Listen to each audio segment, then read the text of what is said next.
이것들에 따라서 몇 억, 몇십억이 왔다 갔다 하고 엄청 큰 현장 같은 경우에는 몇 백억이 왔다 갔다 합니다.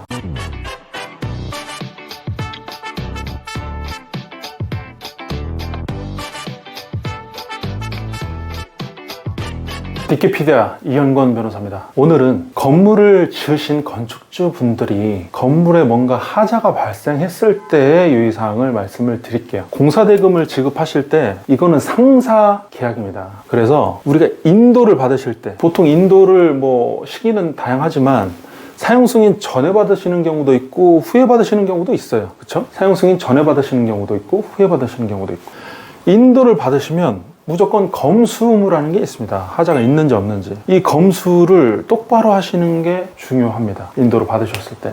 그래서 검수를 했을 때 하자가 있으면 바로 이제 하자 청구를 할 수가 있겠죠. 근데 이 인도와 엮여 있는 게 잔금 지급 의무일 겁니다. 공사대금 잔금요. 공사대금 잔금 지급 의무가 있으시기 때문에 인도와 잔금 의무를 같은 날짜에 하시면 안 돼요. 검수는 좀 하고 적어도 한 20일, 적어도 한 달 정도는 있다가 잔금 지급 의무를 하시는 게 좋습니다.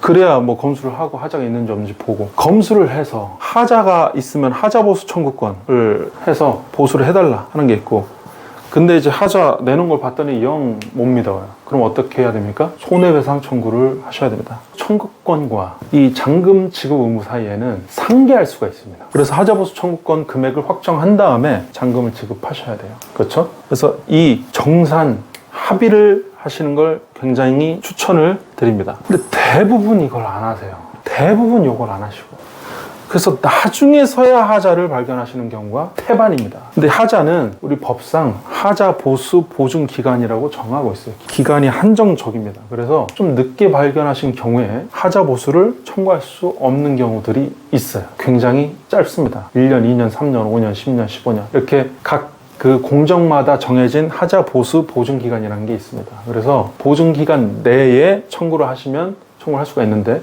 지나서 청구를 하시면 손해배상 청구를 할 수 없게 됩니다. 제척기간이 도과돼서요. 그래서 이 기간에 한정이 있기 때문에 검수를 좀 빨리 하시는 걸 추천을 드린다는 거죠. 네, 그래서 정산 합의를 꼭 하시길 추천드리고, 검수를 반드시 하시길 바랍니다. 근데 만약에 못했다 그러면 이 검수를 일반 분들이 하기가 어렵죠. 그리고 시공사 쪽에서 검수를 나오면 뻔하죠. 자기가 짜고 치는 고스톱이 됩니다. 그래서 검수를 하는 전문 업체들이 있습니다. 법원 감정을 했던 업체들이나 그런 업체들을 통해서 하자 목록을 받으시고 각 하자별 얼마인지 금액을 산출을 받으시는 게 좋습니다.